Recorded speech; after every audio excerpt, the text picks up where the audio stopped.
got a comment recently on a YouTube video where I was talking about the importance of fundamentals and how teachers need to emphasize the importance of those fundamentals so that students don't gloss over them, so that students don't think, okay, well, I know my 1, 2, 3, 5, 6, 7. Now it's time for me to be an advanced dancer and perform and teach and all of that stuff. It's important for the teachers to emphasize that fundamentals are deeper than just your basic step. The question that I had gotten was, if I was to revisit them, how does one go about doing that? When I practice my dance at home, do I just give thought to the fundamentals and analyze if I'm executing them really well? And that, again, depends on what is the definition of fundamentals, right? Because they can go into varying degrees of depth. Some instructors consider the fundamentals your basic step, your basic timing. Are you stepping on 1, 2, 3, 5, 6, 7 in dance? And are you with the music? Are you on time with the music? And if you are, then let's move on. Let's add more to that. For me, fundamentals are much deeper than that. Fundamentals are not just about whether you're stepping, but how are you stepping? For me, it's not just about creating a movement, but the quality of the movement. And so when I define and break down and teach fundamentals, I'm not just going to say, okay, step with your right foot here, left foot there, right foot here, and make sure it's on this count and this time to the music. I'm going to talk about, how do you connect with the floor? What is the quality of your step to the floor? So for me, an understanding of fundamentals is a deep understanding and awareness of your own body and how you move and how you create and how engaged you are. So if you, that's the question that I had gotten about, do I just go home, dance at home, and give thought to the fundamentals and analyze myself if I'm executing them correctly? Well, first step is, what did you learn as the fundamentals? Because if you just go back and review whether you're stepping on the right time, well, I'm sure that's an easy review. I'm sure that's going to be really easy to say, yeah, okay, I reviewed it, I got it. But if you've understood fundamentals in a different way, you will be reviewing what you had learned as just basic steps and basic timing in a different way. Like, what is the quality of my step?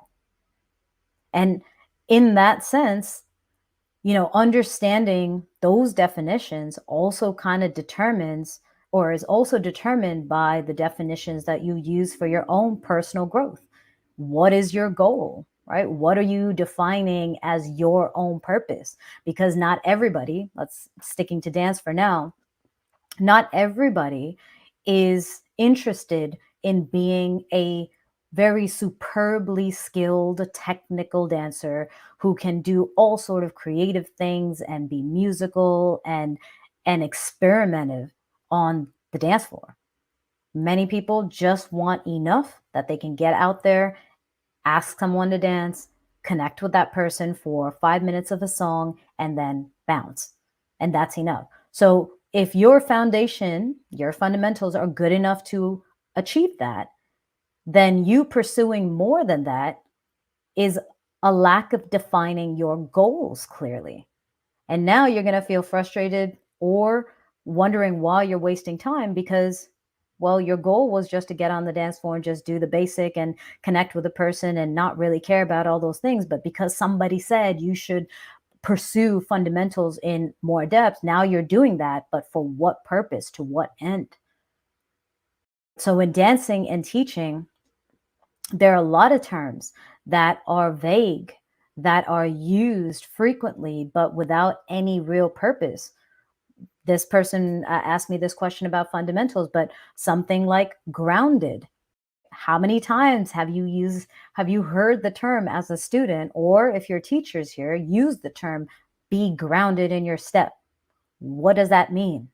Or do it properly. What is proper?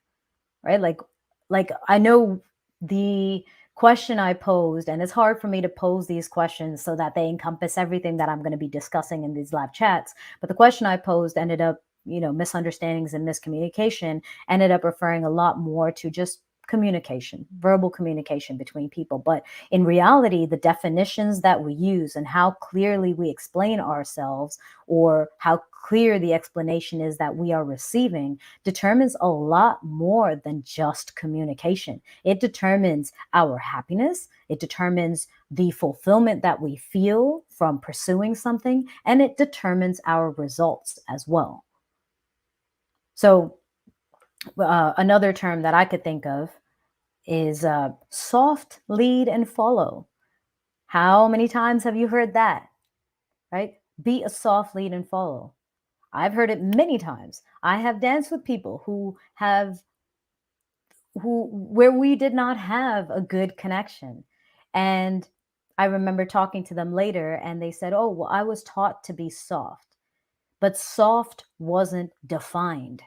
And so what did I get as a connection from my partner? Non-existent. They were so soft that I could barely feel the connection.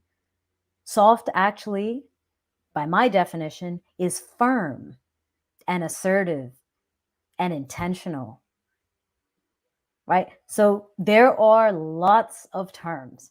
I would actually love for all of you who are in chat, I'm going to get to some of the comments that are here, but I'd love for you in chat to maybe share some other terms that, especially as students, but perhaps even as teachers, that maybe you've caught yourself saying, using, listening to without actually understanding the definition. And it's not to say that you don't have an understanding of that word, but the misunderstandings and the miscommunication and how that affects our connection and our personal results depends on a mutually shared understanding and definition of a word. So I'm curious, just let me know if there are any other words that you have come across in your teaching, learning experience. It could be in dance, it could be in any area that you've heard often but haven't completely understood, or have understood in a certain way and then actually not had a connection with your instructor or with your student as a result of the difference in definitions.